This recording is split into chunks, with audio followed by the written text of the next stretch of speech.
Right, peeps, we're back. Another episode. Hey. Set Podcasts. Just want to obviously shout out, like we always do, to the listeners, to the viewers. Thank you for liking, subscribing, commenting. We've had some comments come through. We're going to read some of those in private. Some of them are quite deep, meaningful. So it's going to take some time. But yeah, if you do like our content, if you do watch it, please share it, please subscribe, please push it on because it's all about community. So, Simon, Scotty T. What's going on, son? We've been given some instruction, right? An envelope was passed to me. And I know you don't know the subject just yet. It's a cybernetic organism that we call Angel in the background. Don't look at her directly, yeah? She has asked us to talk about one specific subject. Oh, okay. That subject is defining strength. So, question for both of you is, how do you define strength? Kilos of the bar. Easy. He's gone straight in. Like, what's your back squat? What's your 1RM? What can you deadlift? What you did? Yeah. No, what come on. What can you bench? What can you bench? Come on. What can you bench? Come on. King of Lift, we'll come back to the King of Lifts in a minute. Come on. I'm scared. I don't want to go off top. No. Define strength. Define strength for you, Scotty T. So it's a definition that's evolved throughout my life. So I would suggest that the 20-year-old version of me looked at strength as the ability to kind of weather the storm, the ability to produce output, the ability to stay resilient. My thing is training. I love lifting, man. Like, lifting's my solace. Lifting is my peace, and like pushing my body to do things that are really, really, really hard has probably over the years become my identity. Because I've figured that if I can do that in the gym, or I can do that on a run, or if I could do that playing a sport, then I can do that anywhere in my life. And that's cool to have. It's cool to have that as a fallback. Like, I back myself actually in most situations. So is that the 20? So because we didn't know you at 20. Like, describe Scotty T. Little Scotty T at 20. What's he saying? What's he looking like? Don't worry about the lifts. Go on, just tell us about Scotty T. The 20-year-old version. What does he look like, first of all? The 20-year-old is he hench, bruv? The 20-year-old version, I was all right. Yeah, I lifted a bit. Okay. Yeah, and I looked good. I've always, from a very young age, I've kind of like backed myself in my physical ability. And probably from an earlier age, I soon realised that actually I can get my body to do things that other boys can't. Okay. And that's cool. It's interesting. I did my first workout with my 12-year-old son the other day. He just looked at me and I posted it on my Instagram. Yeah, that was good, man. And he's looked at me and he's gone, "Dad, I want to work out with you." And I literally this is the moment. This is the whole thing. I've been waiting, bro. This is what it's all about. This is it. A little bit of context. So about 3 months ago, Solomon was a bell-voiced young boy that liked to play his computer games and went to bed with his teddy. And it feels like just 3 months ago. Then one day he goes to bed and he wakes up and he looks at me and goes, "You all right, Dad?" And his voice. I'm like, yo, who put this man in my house? But that's what it was, right? And then I look at him and his body's transformed. Like, that hormonal dump's happened. And all of a sudden, I'm like, "So you've got abs, and so you've got..." And all of a sudden it's like, he was quite a shy kid. He's quite a shy kid. But he's kind of found that confidence within his own body. I'm a bit different. And actually, he's flirted with picking up some of the weights. So I can do other things that some of the boys can't. And that's it. Slowly but surely, his intrigue has raised me. Actually had a workout and it was beautiful. And he's significantly stronger than I could have ever imagined. And than he could have ever imagined. And therein lies, that's the start of the journey. That's how my journey started. My mum handed me a set of dumbbells and I used to use a Reebok step aerobics thing. Nice. And I started, she's like, "Scott, you should work out." She was a good athlete back in the day. And I started doing my push-ups and my flies and some rows and watched my own body change at about a soul's age and got completely addicted to training from them. So that kind of push, that kind of work hard, that kind of get the end result, that was the 20-year-old version of me. And I was proud of myself. So you built yourself when you're 20, 100%. You could see the definition. I can see the definition. And I'm like, I can, through hard work, I can get an outcome. Yeah. So that to me was what strength was. But now I'm 44 in September. Right. And I still believe in all those things. So the decisions that you make and the hard work that you put in colours your outcomes. That's in the gym and that is across life. That's in relationships, that's in friendships. That's all of those things. But I think something else happens when you get older and you realise that actually, do you know what? We're not that movie star that we've all spoken about before. We're not that superhero. And actually, you're not actually going to win all the time. You're going to get punched in the belly. You're going to get let down. You're going to think you've completely scienced something. Back yourself to the hills. Like you say, you roll that dice on the outcome and I've got this. And you fall flat on your face. So that's life does that to you. And I think you can look at it as a couple of ways. You can either look at strength as your ability for output and to curate that outcome. And if that is what you hold on to, the 20-year-old version of you through to your 40s, then actually you can perceive yourself, well, I haven't won those, so then I must be a loser. Or, and this is of late, you can look at strength as your ability to accept that not every outcome is going to go your way, but keep pushing for that greater good, for that delayed win, for that kind of victory that's going to come down the road, and accept that, you know what, I'm going to get punched along the way. And I think that's something that I've worked out quite late in my life. Like, you can't always win, but that's okay. There's actually, like, failure is so cool. It's such a cool thing. And it's something that the 20-year-old version of me was so petrified of that I don't think I put my neck on the line as much as I probably should have. So now you're putting your neck on the line. Because it sounds like something's bubbling. I don't know what it is. You tell us if you can or if you want to. So I think what's going on, Scotty T? What's going on? 43 going on 44. 43 going on. There's some failures right now. There's some the bar ain't lifting. Kicks in the nuts. Mm-hmm. There's some failed reps. There's even some injuries, man. Some of which are lasting that affect how you move going forward. So all of that's happened. Happening. I think it's always that life story is that there's going to be a push and a pull. That's a given. Like, no one can 100% win all the time. You might be up for that moment only, but always accept that there's an undulation in that journey. And I think for me, strength is looking into myself, working out what my innate abilities are. That's cool. Like that young version of me, I can lift these weights. Working out what my innate abilities are and actually leveraging them for the benefit of everyone else. Yeah. So that is strength. That's strength. Strength is being selfless. Strength is being humble. Strength is showing humility.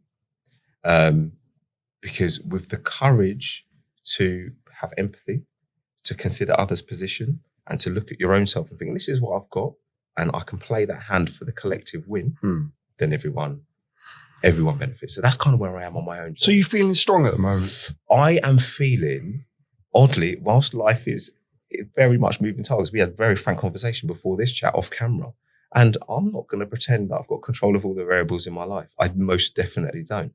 I don't know what tomorrow holds. I do not know what tomorrow holds, but I have absolute faith that if I continue to live a life of service, help people, and listen to the guidance that's coming to me, then I'm going to be all right. And what a weird thing to say, there's an absence of that in my life before now. So a loss just felt like a loss. Now a punch in the belly just feels like part of the journey to get to the destination.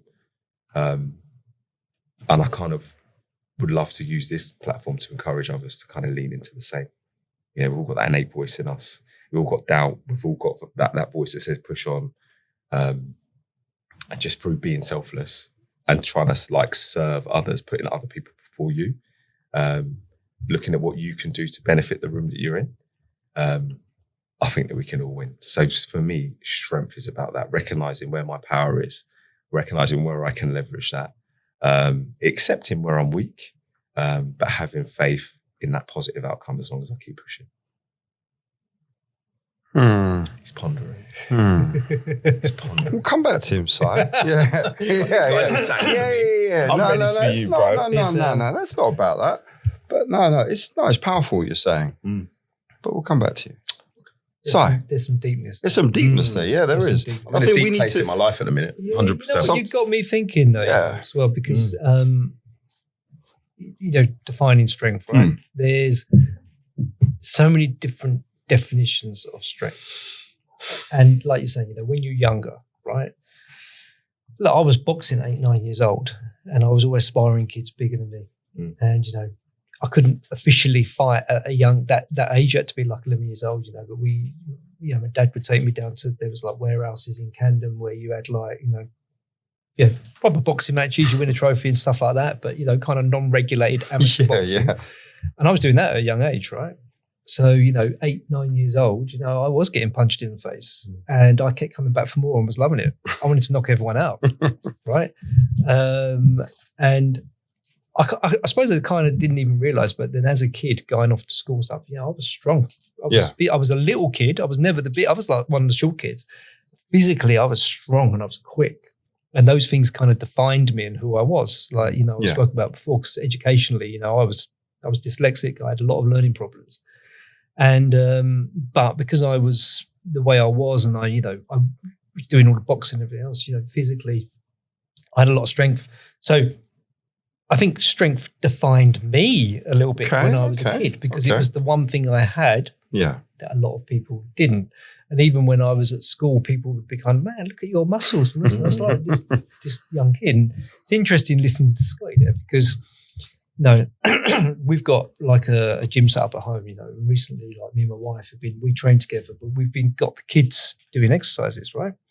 So my eldest is 22 years old now, right? So he's doing the gym thing. We talk and I've taken him through stuff and it's great. And there's a lot of respect there because, he knows I can still outlift him. And, still stronger than you, son. Yeah, nice. What I mean? That's exactly give it 5 minutes, Simon. And you know what? A few years ago, to be fair to him, he was coming to the boxing gym with me and I got him, he was sparring with me, right? Nice. And I was making him do like 15 rounds. I was telling him, get up from the floor. You got to keep coming. Get up. You got to one more round. Yeah. And I put him through it. But you know what? To be fair to him, he did it, right? He dug deep on his gum shield and he kept going, right? Yeah. And that's what I wanted to kind of teach him, because I got that at a young age. That whole kind of like being punched in the face, not crying about it, punching back. Yeah. Right. And it's an interesting one because, my youngest one, he just started doing football with a football team recently, right? And they got them doing some runs and they were hard. And I'm watching this thinking, this is his first time doing this, right? But he comes over to me, he says, Dad, I can't do it. I can't do it, Dad. I can't do it. And he got really emotional, right? Yeah. And I thought, this was the first time he's been put into this really uncomfortable position. Right? Yeah. He's only 9 years old, right? But first time, and I was in those uncomfortable positions really like young, right? But the first time he was there, and he's like, Dad, I can't do it. And he's a fit kid and he's a strong kid. And it's like, what do you say in this thing? Because if you say to him, right, okay, let's go, he's never coming back, right? And these things can define where everything goes. Of course it does. In the future. Yeah. So anyway, we sorted him out, got back up, did the rest of the session, loved it, right? He's done more since and they're easy. Well done. But me and my wife more than me, she's like, look, we've got to get the kids in the gym at home. We've got to get them deadlifting. We've got to get them lifting weight, right? Zach's going off to secondary school now. I want him to feel strong, right? Yeah, of course. And it's a confident thing, right? So, he's been doing his little bit now and, I'm teaching him different exercises, but then he disappears off in the other room, right? It's like, what are you doing? It's just like 10 minutes of arm curls, like straight arm curls, 10 minutes, right? Training the muscles that you can see. This is it, right? That's where we all started, let's be real. But you know what? Push-ups and curls. But this is it. Yeah. I'm like, look, just go a little bit heavier and do your sets of 10s or 15s. Or this is like, no, I want to do 10 minutes. I'm like, do your 10 minutes. You do your 10 minutes, right? You're going to feel that. But it's just great because he's doing that little thing and suddenly you start to see things developing. And the 9-year-old, man, he can deadlift. And I mean, when I mean deadlift, he's been doing it a little bit with my wife and she's like, have a look at him. Like, it's like, technically, this is perfect. He's got this perfect deadlift, right? 9 years old. But you learn to deadlift at 9 years old. You won't be like I was, starting at 30, bent over back and struggling. Yeah. Question mark back. Absolutely, right? And but then you instantly see them start developing. Yeah. And then you clock them looking in the mirror, going, damn, like what you see. Yeah. He's doing all these little poses. What you can see. It is. And you know what? I think for a boy, right, especially, right, feeling like you're strong, okay, at a young age, is really important to your confidence. And I think, and I'll go a bit more into this, but at that young age, your confidence is high if you know you're strong, if you know you're quick, if you know you could like handle yourself in a fight. All of these things, right? Your confidence, it changes everything. It can change the whole outlook of your life, right? And I think my wife's right when she's like, look, Zach's going to secondary school. I want him to start training, building some muscle, right? Because he's very different to JJ, the youngest one, right? But you can, you get it. She gets it. It's like he's got to go to secondary school feeling strong. Now, redefine that into now. I mean, I'm 48 in a couple of months, right? I'm getting close to 50. It's scary. But knowing that I can still lift certain weights at my age, I don't try and go heavier, but as long as I have certain targets, like I want to be able to deadlift that particular weight and I want to do reps. Yeah. Right. And it's a good weight and I know it makes me feel strong. Right. Mm-hmm. And as long as I'm still lifting certain weights in certain exercises, it makes me feel good. Yeah. Right. So it's a different kind of definition. And I heard someone say the other day, and it was a really good phrase. They said, look, as you get to a certain age, 45 above, maintaining is gaining. And I thought, do you know what? That's a really good way of putting it, right? Because I've set these standards now where I don't want to go below that weight. I want to keep lifting that weight. Yeah. And if I can do 8 reps, 10 reps now, but then I can do 3 reps, 6 reps in another 5 years. Yeah. And in another 10 years, I'm doing 2 reps. Yeah. I'm actually going to be pretty happy. I'm still lifting that weight. Of course. But you know what it is? It's a confidence thing. I've got back into running recently because I want to just know I can still sprint. Yeah. Right. It's a confidence thing. It's knowing that you can still do certain things you used to. And you know what? It does make you feel good. Yeah. 100%. People talk about depression. They talk about all of these things. Genuinely, if you feel strong and capable, it makes you feel good. And I think it can actually improve so many other areas of your life. Yeah. Feeling good, not being being on a good weight, looking good in the mirror, all of these things. And I think these are really, really important things for just your personality. So if I was to say, because not everyone's going to be like us, training for years, keeping a consistency of food, nutrition, rest, everything else. What would you, if you were to really squeeze it and squash it down to like a routine? Because it's not just about the body, is it? Because from what I'm getting, you're training your body, but in fact, you're training your mind to be resilient and strong too. So how does that translate to people that don't necessarily train? See, that's interesting. I was listening to what Simon was saying actually, and about kind of maintaining is gaining. And that's such a powerful thing. That resonated with me when you told me this the other day. But there is another side to that. So I take on clients and help them get healthier. Yeah. So it's usually someone will reach out. So not stronger, but healthier. Healthier. So usually they'll reach out and we'll have a conversation. It'll be like a discovery call. And I get to kind of establish what their kind of fitness history is, what kind of health outcomes they want. And when you get down to the nitty gritty, it often boils down to an aesthetic. Most people want to look better naked. That's what it is, because it's part of the human condition. Yeah, why not? I think we're all acutely aware of kind of how we're perceived. And that's a huge part of it. And confidence is a big thing. And so to be happy with what you see in the mirror, I think that's important. I think we should ever shy away from it. And it's almost like I encourage that out of people. Yeah. Like literally 9 times out of 100, it's that. And I've got clients I'm currently working with now, and kind of that is the goal. But I always look at achieving that goal in a certain way. So I'm a big one for performance metrics. So, okay, you want to look a certain way. That's cool. That's very subjective. And if you're having a good day, what you see from the bodybuilding world, Simon, you'll know this. Like you could be like shredded to the bone, but if you're mentally in a bad space, perhaps you're going to perceive that reflection in a certain way, as opposed to if you're in a good spot, right? Yep. So to me, you're shredded. To you, you're, but what about this stubborn bit on my where it insert body part? So I try and get people away from using that as their measurement of success, what they can see, or even what's on the scale, and start looking at performance. So actually, okay, well, let's be mindful of your goals. Let's set up your nutrition to kind of get you towards your goals. But actually, let's look at performance instead. So can we actually get you to move faster? Can we get you to increase your capacity for output? Yeah. And a huge one is, can we get you stronger? there's a powerlifter, podcaster, and really cool bloke, Mark Smelly Bell. You come across his podcast? Yeah. Mark Bell. Mark Bell's really cool. Legend. His stock phrase, strength is never a weakness. And I think that's, it's a throwaway phrase, but it actually runs so deep. And I tend to take clients on this journey of improving performance metrics, including strength. And many of my clients are men or women of a certain age. They happen to be around kind of 40 plus.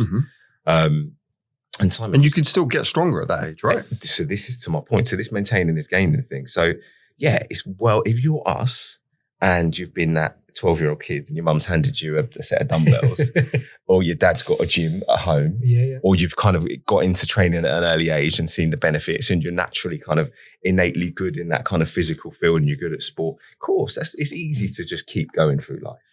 But actually, a lot of people aren't that person. A lot of people that come to me have zero experience in the gym. Like they've got a membership that they've never used. And they've been making other people rich. They've been making other people on rich. a monthly basis. Doing that 20 £20, £30, £40. You go in there, it's too busy, you go out. The CEO of Pure Gym is laughing. The business model's built on that person that pays and does it. If everyone that's got a Pure Gym membership turned up, Pure Gym, there'll be no benches, there'll be no kit. But it goes to so that's my kind of type A client. And in getting stronger, I can get these people stronger. So you can start at 40 and by 45 be lifting weights you never would have imagined. I had a message from a girl yesterday who's recently started working with a performance-driven coach, and she's blown away by the stuff that she's able to achieve because she's getting stronger. Yeah.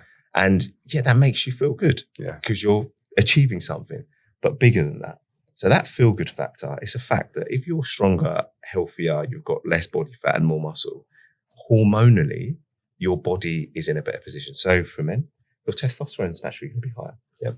For women, your estrogen levels, your hormonal levels are better balanced out. I've got a lot of women that are perimenopausal or menopausal.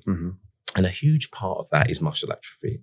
And a huge part of that is that kind of the density that one loses in their bones as they get older. It's just a natural thing. So through strength training, through making those muscles, through putting that stress through your body, your bones can get denser. If your bones are more dense, then your body's more resilient. I think I read a stat that if a woman above the age of 62 falls and breaks a bone, she's exponentially more likely to be dead in like 5 or 10 years. It's a true stat. I can't remember the exact figures, but that was so That's good. horrible. It's a true stat. So what causes bone breaks as we get older? So we stumble and we break our bones. Yeah. It's the brittleness of the bones, but it's also the muscles' abilities to fire and correct. Of course. So I think, maintaining is gaining definitely for us. Okay. So you got some But metrics. For others, gaining is gaining. So you got your metrics, and you're saying Performance. you define strength your way, and then you're trying to pass it on to other people to actually put some numbers down. That's not a problem. We need absolute Numbers. not subjective. Yeah. So then you can measure, then you could see, even if it's from 0 to 1, from 1 to 5, from 5 to 10, We can draw a line. Yeah. So that's one side. Sire, because you're the man with nutrition. What are you saying about that? Because people, I won't mind going to KFC and having a whole bucket, but I know it's delicious. It's lovely, right? It's absolutely lovely. But are you a drum breast, side breast? What are we talking about? With thigh all the way. I'm a Thigh all the man. way? Okay, that's fine. I'm a thigh man. But you, right, because that's where people fall down. So strength is fine. We can lift. Strength is helping each other out. Strength is obviously a mental thing, but nutrition comes into it surely. Nutrition's really important. Yeah. I've heard Scott said this before, and a lot of how you look will always start in the kitchen, right? So if I look at a natural bodybuilder, right, it's more diet based than you could say training based. You can train hard, right? The going into the gym for an hour, 4 or 5 times a week, and training really hard. Everybody can commit to that. Yeah. Right. And you will get in shape. Right. But then if you want to go to the extreme version of being like, conditioned where you're going to win bodybuilding titles, right? That's another level. Yeah. And it's an extreme sport. Probably not sustainable. If it was, I'd be like it still, right? But you learn a lot on the journey. Yeah. And you learn a lot about yourself. And the whole reason I got into sports supplements originally, bearing in mind I had a background in sport, right, was when I started doing the natural bodybuilding, I realized the importance of supplements. I learned the importance of diet. I never knew it. Yeah. Right? I was never really overweight, but I could have been in better shape. Yeah. When I was sprinting, I look at it now and go, wow, my power to weight ratio could have been so much better than it was if I understood what a power to weight ratio was. Right? And, and I've said it before, I used to do the hardest training sessions you could imagine. The amount of times I'd be being sick in the corner of the track and things like this. But, I'd go and have a full fat Coke, a Snickers bar, Walker's crisps, and that was my recovery, right? Yeah. That wasn't like, and I suppose back then, I'm going back quite a few years, but that wasn't going and having a protein shake. Yeah. Right? Which is quite standard now today, right? Most people that, from Val's perspective, we supply a lot of Premiership football teams. Yeah. Right? High profile ones. And we've got national teams as well, like globally, that we do product to. They buy products, they give product, they buy products, which is why I can't mention them. Of course. But, they use the protein bars as a form of recovery to get protein in straight after performance, after training, right? And things are being made slightly more convenient and more accessible now. But when I, like I said, the natural bodybuilding really got me into this. And then you start to realize what are the really important supplements you should be taking. We've spoke about creatine before, right? When I was doing the natural bodybuilding, I was on 15 to 20 grams of creatine a day. Whoa. Right? And because my own research was telling me at that point in time that, okay, I looked at a lot of people that were competing, and I'd competed before. I'd done a few years of the bodybuilding before I won my British title. I started at 30, 37, I won my British title. And how I did it at 37 was very different to how I did it early on. Yeah. Because I adopted my own knowledge and I'd done my own journey, my own diet. I did everything on the back of what I believed. And it was a bit of a faith-driven journey as well, right? So I didn't find it extreme. So where there was, say, a lot of people going, I need to lose the weight, I need to get shredded. They were just cutting carbs and trying to up protein. Okay. And it works, but you get incredibly depleted, which means you lose all shape to your muscles, right? And you go into the gym and you can't train. Yeah. You're not burning the calories you should be burning, right? So I kept carbs high and I went lower on protein and incredibly high on creatine. Okay. Now, the reason I did that is because the creatine, one, was giving me the strength in the gym to train harder. Okay. Meaning I'm burning more calories. Yeah. And I was at a point where I was lifting like big weights for a lot of reps. So they were real kind of endurance, intense workouts. Yeah. Right. But also I was really lean. Right? I was very, very lean. So people going about creatine, it puts water into the muscles, and creatine does put water into the muscles, but putting water into the muscles actually puts additional strength into the muscles. Yeah. But also when you're very, very lean, I'm not the biggest guy, right? And I certainly wasn't the biggest guy in the world of bodybuilding, but these guys are dieted down to a point of losing muscle. My muscles were filled with water and I was ripped. So I had a nice round curved shape to my physique whilst holding condition and being able to train hard and burn the calories. Yeah. But I didn't suffer like a lot of the other guys were, right? So, I remember being backstage on a lot of competitions. I won all the qualifiers that year for all the federations. I was I was placed top in all the British finals, right? And I'm backstage and there's people going, oh man, I can't wait to eat. I'm like, I can't wait to eat. My warm up for this stuff was actually I'd get to the venue, I'd weigh in, do all that. Then I'd go and find a Pizza Express and I'd have a pizza. Pre-con pizza. Absolutely. Yeah, I've done one of them. And that was the sodium and everything else that would come up. It's good for the mood, right? Surely. Absolutely. It's not just your body. It's also good for the veins. Vascularity. It is, Pops right. it out. And there was all little things. Bejazzles was the one I did, right? Just a mouthful of Bejazzles, loads of sugar. I love that. Look at those folks. I'm ready to go. But, it was a different concept to what other people were doing at that time, right? And I did it differently. But the creatine was a really important one to me because, look, creatine is something you find generally in raw meat, right? And, we live in a very different world now. World War I was the whole. That's when people started putting meat in a can. Yeah. And meat was pre-packed, right?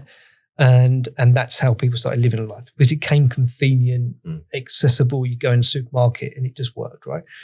But back in the day when you pick your veg out the ground on that day and you'd kill the animal that morning and you'd cook it, you would be getting creatine in that, right? The longer you leave the animal, the less creatine is going to be in that animal, right? So unless you're eating raw meat on a regular basis, you don't get creatine. Creatine is one of the most important amino acids of all of the essential amino acids. Yeah. But you don't get it today. Okay. And there's a lot of studies around children at the moment as well, and especially children with learning difficulties or autism. They have a lack of creatine on the brain. Okay. And because of the lack of creatine, the brain isn't developing the way it should. So actually there's a lot of research now saying that kids should be supplementing creatine. Yeah. Because, and I'm not kind of endorsing this, I'm just going on my own research and my own things on this, but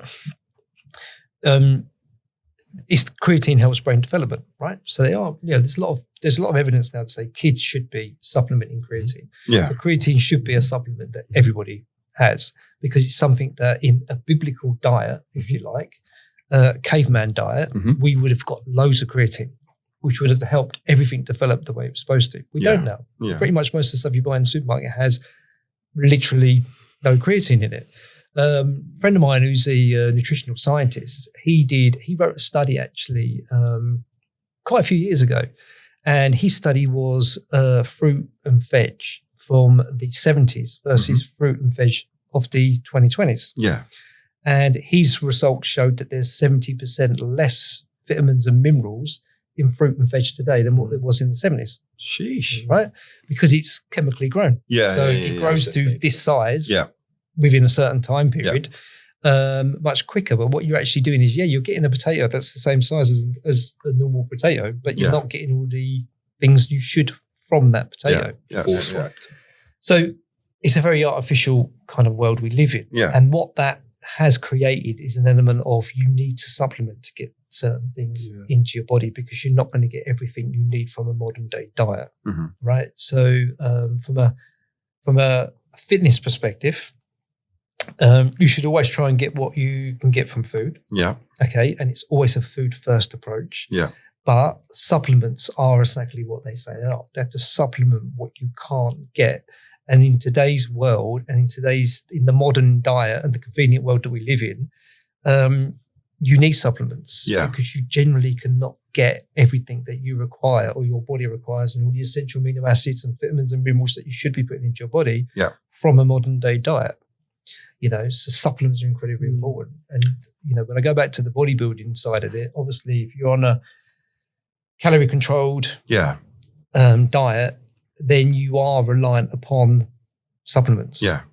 Otherwise, the amount of protein that you need might have to eat a cow a day. Yeah. Good thing. But talking about all of this, it's accessible to everyone, isn't it? Of course it is. So when you're talking about the strength, the metrics, it doesn't need to be with a trainer such as yourself, right? You don't need to watch what someone does on a day-to-day or week-to-week or month-to-month. Someone could just literally say, you know what, today it's whatever day it is, I'm just going to get up and walk for 5 minutes. Tomorrow I'm going to do 6 minutes. Yep. Then the following day will be 10 minutes, so on and so forth. You can measure that yourself, right? Absolutely. And then what you're saying, Si, is you can have the extreme sport of bodybuilding where every single calorie is in, every single calorie is out, but also just as a normal daily person just trying to get around, work, life, school runs, etc. You just need to have this because you're not getting it from your normal food sources. And I think what we should probably try to do is give back. I'm going to put you both on the spot here because I can. Why not? Let's go. Angel's still going to get us, by the way. I feel it. So how about you, Scott? Put something on the comment section. Put a little plan. Nothing crazy. We could do that. 100%. Put a little plan. Just give it as a freebie so the viewers, the listeners can just do something, move more. And then, because I'm going to say this, I'm not going to look at him directly in the eye. So I could probably put some of the products from Vow Nutrition and maybe offer out, I don't know, I'm just going to put it out there, 10% discount for anyone that listens. And they could feel the strength. They could feel the power of the protein bars and the protein shakes and everything else. Because it is important, right? Of course it is. And look, you're both going to say yes to that, by the way. I'm completely in. I've kind of said it before, look, the Vow brand, it started with a list of vows that I made originally, right? And, one of those was found to be good enough for the elite but failed to be affordable and accessible to everybody, right? Yeah. So the idea is trying to make elite level supplements in an affordable, accessible, and a convenient way. Yeah, Right. So 100%. we've got like chewable versions of creatine, things like this. Look, these are highly effective supplements in a convenient format, right? I know, And we all take them, by the way. of course So we do. practice what we course preach we do. to. Yeah. But they are, I know I'm not going to go into it, but there's a lot of things around gummies and not being effective and Sure, this kind of yeah. stuff, right? And it's a whole nother subject. We can say it's rubbish. It's fun. Well, it kind of is. But we made the chewables in the way we did because it's a proper supplement. Yes. It's not a sweet. Yeah. Okay. Because when I say we found to make something good enough for the elite but affordable and accessible to everybody, that's why we've done what we've done, right? And that's why we made it in that format. And we didn't go the gummy route because we know it doesn't work. And we did our own tests on that a long time ago. But the idea of making it accessible to everybody is to make it accessible to everybody. 100%. I want 100%. everybody to have the ability to take what the elite are using. Yeah. And we have the elite using these products, right? And we can prove that. But it's there for everybody. Yeah. And additional 10%, why not? Hey, Graham. Something that Si just threw out there kind of aligned with my own kind of vision. So accessible to everyone. I love that. Inside all of us, like inherently, there is that athlete, that performer. I believe that. Doesn't matter who you are, doesn't matter what your experiences is, doesn't matter if you've never been inside the gym, never ran on a track, doesn't matter. And by that, I don't think we could all win Olympic gold. That's ridiculous. But what I do think is through hard work, effort, and determination, we can all improve our physical metrics drastically. And the beauty of it is, for me, this is what I encourage into my clients. Like, movement is medicine. Like, you move well and you move purposefully. Yeah, of course you're gonna be fitter, but the knock-on effect that has with to the mind is where it's profound. Yeah, that kind of pursuit of improvement, that achieving, that trial, that tribulation, that falling short, that getting up, that pushing on. That's actually what the real journey is. And it doesn't matter who you are, what your background is. We can all go on that walk. Mm-hmm. Yeah, we can all go on that walk. Yeah. And so my thing, kind of aligning with where you're at, Si, is I've realised that. And I've helped other people to realise that. And I've seen that the real benefits it's had across others' lives and my own. And on a personal level, like, I think it would be remiss of me not to try as hard as I can to get everyone else to kind of appreciate it. I think that's 100%. Talk about vows. That's such a powerful word, Val. Certainly, that's my vow. That's my personal mission, to help everyone to kind of realise kind of that inner achiever. Does that make sense? Yeah, because I don't really think before I speak, so I'll just do it anyway. Another idea just formed, right? Go on, JP. No. Because we keep on talking about community, keep talking about getting people together. Why don't we organise just a little Move More event, like a little Sunday? People just go for a walk. Yeah. Get the people listening to this. Get some other people. We just walk and talk. That's a fantastic. About 30 minutes. A walk and talk. We'll put a central location if people turn up. Great. Maybe for those so inclined, there might be a burpee or two. Maybe a slide push up. Listen, if JP, I think why don't we do that? I think that would be a powerful opportunity to do a couple of things. Also, a 10% discount. Also, 10% discount. Get people. But they have to turn up. Yeah, for sure. Moving more. If they turn up, they might get something for free. Easy. This is it. I'm turning up. You never know.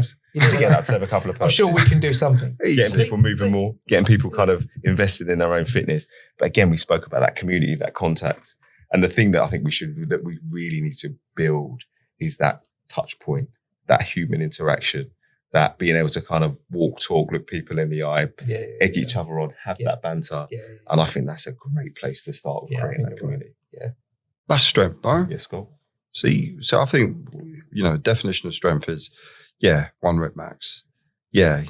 How well you look. Your family, your responsibilities you carry. And I think even the name of this podcast, right? The Heavy Set Podcast, when you came up with that name, Simon, I think all of us went, yep, right? We're carrying everything. We're carrying stuff. That's the strength, isn't it? Look, but you get it from each other. That came around, though, purely because when we all connected, the conversations we had, because we were humble enough to share deep things. Yeah. Right. Yeah. And that actually, and then when we realized we could do that, we actually opened up a little bit more, right? And Yeah. I think that's really important to everybody because everyone's going through stuff. And you keep it to yourself, and keeping it to yourself becomes quite painful, right? So I think we all realize, actually, do you know what? I've met people here I can be really honest with, right? And letting things out is huge. It's massive. Just being able to say to somebody, I've got this going on, that's a pretty big deal, right? Yeah. And then to know that there's people that genuinely care, which, you know, and I talk to you guys, and I think it goes all around all of us, it makes it even easier to share more. And unless you share more, you don't get good advice. Yeah. You don't get, it's not even the advice. It's sometimes just sharing something feels like you've taken 100% of that weight on you. Yeah. And you've given 50% to somebody else at that Less moment in burdensome. time. Yeah, Right. for And sure. you've then suddenly given 33.3% Yeah. to, you know, and by sharing it, you generally share it. Yeah. You know, and I think that's what's really kind of big about that, you know. I've got something to add to that. So I think as the conversations go, what is strength? That's such a powerful question. And as the conversation's gone on, I'm looking deeper into my own brain and kind of, actually, what is that to me? And actually, I think something you said resonated. So kind of having that courage to say, yeah, I ain't got all the answers. I haven't got all the answers. Actually, I need a hand. Yeah. Actually, I'm struggling a bit with this. Actually, can we just have a little word? I think that is strength, humility, humbleness, having that ability to say, do you know what? Any chance we could have a chat? From a man's perspective, Mm. right? And I think, you know, we grew up in a generation where, you know, your parents weren't softy like we are with our kids, right? Yeah. If something happened at school, you didn't come home and tell them, this happened. You didn't say, "Oh, teacher smacked me around the back of the head today," or, you know, you didn't Get say two that. smacks. You would, Yeah. right? Because there was this fear of, well, what did you do? Yeah. It must have been your fault type of scenario, right? And that was actually the attitude. Look, it was worse for our parents than they were worse than it was for us. Yeah. You know? Yeah. But so I think as a man, I think it's actually become really, really important to just have the strength to be humble and just share stuff. Yeah. Right. I think that is actually generally really important. And, you know, I think it's amazing when, you know, you can go home, you can share it with your wife, you can have those conversations and they can get really deep. I have amazing conversations with my wife, right? And she gives me strength, to be honest with you. And all the things I've gone through and put her through, business and life and everything else, like that gives me an element of strength.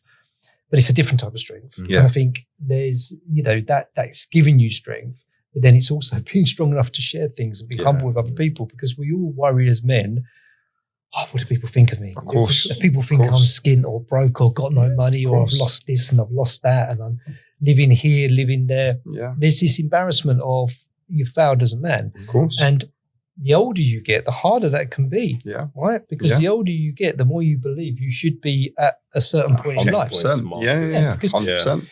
you know, we would have all made these life goals to say, oh, you know, I want my mortgage paid by the time I'm 40. Yeah. Right? And then you're at 40 going, damn, I just want a mortgage. Yeah. That's it. Right? Exactly. But it's being brave enough and humble enough to say these things. Yeah. And there is such a strength in being able to talk, you know. And, you know, there's a strength in being able to pass things over. And there's strength in asking for help. Yeah. There's strength in accepting defeat. Yeah. You know? Yeah. You know, and you have to, you know, we've spoke about it before, right? And we've used this phrase on a few occasions, but you have to stand up, dust yourself off and keep going. For sure. That's life, you know, and life requires strength. Simple. Well, I don't think we can add anything more to that. So that is literally, I think, the tagline, man. But again, guys, you know what? Another pleasure, another conversation. Appreciate your time. Appreciate everyone listening. Like always, if you like our content, if you want to be part of the community where we're sharing our strength, if you want to comment, share your views on whether or not what you think is strong, we'll have that conversation. We'll obviously put some stuff in as they promised, right? To make you stronger. Share, like, subscribe, and as ever, thank you for your time. Cheers, boys. Cheers, bro.